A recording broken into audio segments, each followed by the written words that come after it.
Hey guys, it's Chelsea. I was going to do a video for you on how I make brown rice bread in my Zorja Ratio 1 pound bread maker. So brown rice bread is an excellent bread for you if you're trying to commit to a more gluten-free lifestyle. And it's really simple to make once you kind of have a gluten-free kitchen, like you kind of have some of the basic ingredients. Everything pretty much is a pantry item for me now. I'm sorry if you can hear some noise in the background. My dishwasher's running right now. So anyways, I've already kind of prepped the ingredients, but I'll just sort of run through what I did for you. Let me show you. So, sorry, there you go. So in this bowl right here, I have my dry ingredients, and I've gone ahead and mixed them all up. They mix up a lot better if you go ahead and mix them up like this.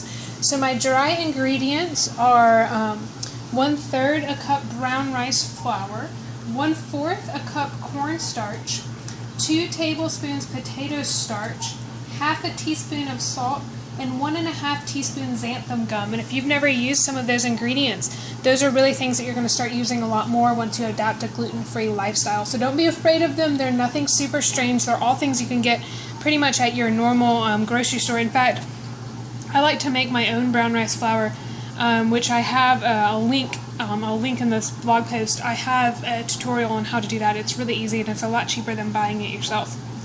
So that's my dry ingredients. I also have my wet ingredients portioned out here. So my wet ingredients are 3/4 a cup milk, 2 flax eggs. So that's what's in this little bowl right here. So we eat a vegan diet mainly, and so we don't eat eggs. So flax eggs are 2 tablespoons of flaxseed to 6 tablespoons of water. So a flax egg is 1 tablespoon of flaxseed to 3 tablespoons of water. So this is 2 flax eggs. So 2 tablespoons of flax, 6 tablespoons of water. And I'll put this recipe down in the link and in the blog post, so don't worry about writing it down while I'm talking.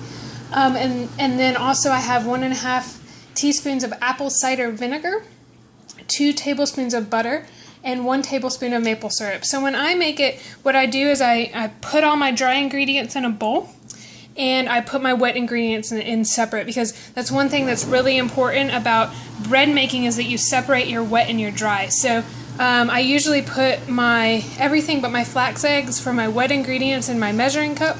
I make my flax eggs. Flax eggs do need to sit for about 5 minutes before you put them in. They kind of start to gel up, and mine have sort of started to gel now.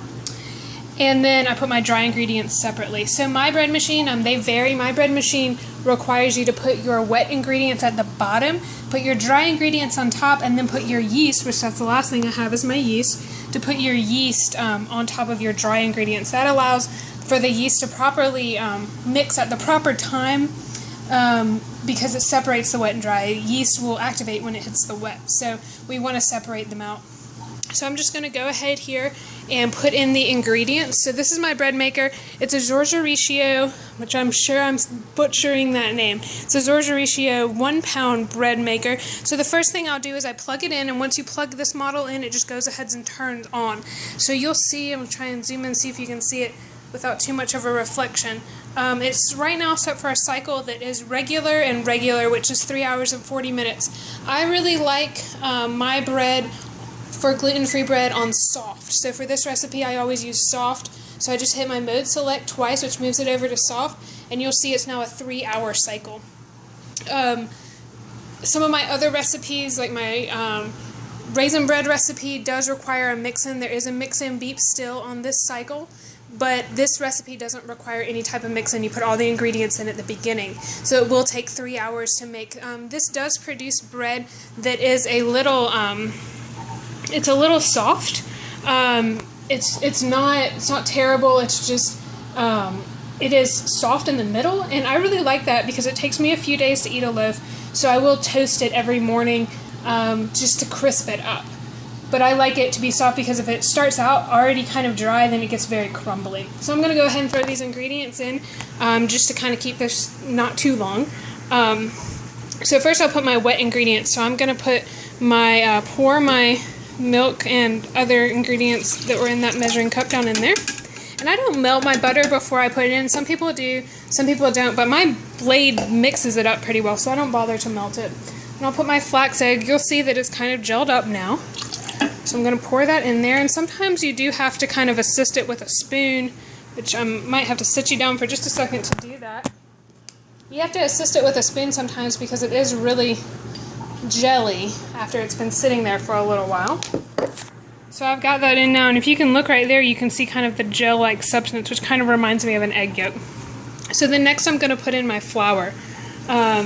So again, I'm probably going to have to set you down for that. I didn't really plan for this very well, but I set you down so I can put in my flour. You do have to be careful if you put your flour in a bigger bowl like this that you don't spill any of it out, but I just find if I help guide it with a spoon, it works a lot better.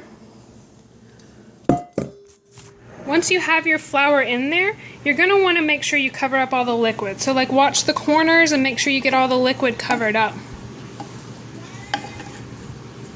Alright, so once I get it all covered up, I'm going to make a little well right here in the middle, and this is going to allow me to put the yeast in there. So you want to make sure the yeast stays away from the liquid. So now I'm going to open my jar of yeast, which is really hard to do with one hand. And this recipe calls for 1 teaspoon of yeast. So I'm going to measure out 1 teaspoon of yeast.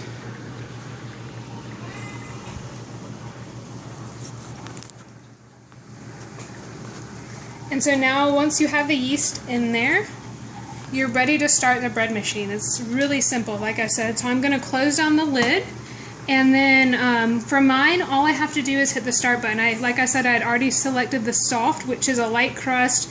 It's soft bread. It's a 3-hour cycle. So now all I do is I click start, and now it's going to go through all the modes on its own. Like I said, it's going to give a beep when you can add some add-ins, but I don't add anything for this recipe. It'll walk you through each step here at the bottom, and then it will beep a few long beeps when it's done. At that point, I always go ahead and take my gluten-free bread out right away because if you leave it in for too long, it will start to burn. So that's how you make brown rice bread in the Zorgia Ratio 1-pound bread maker. Thanks.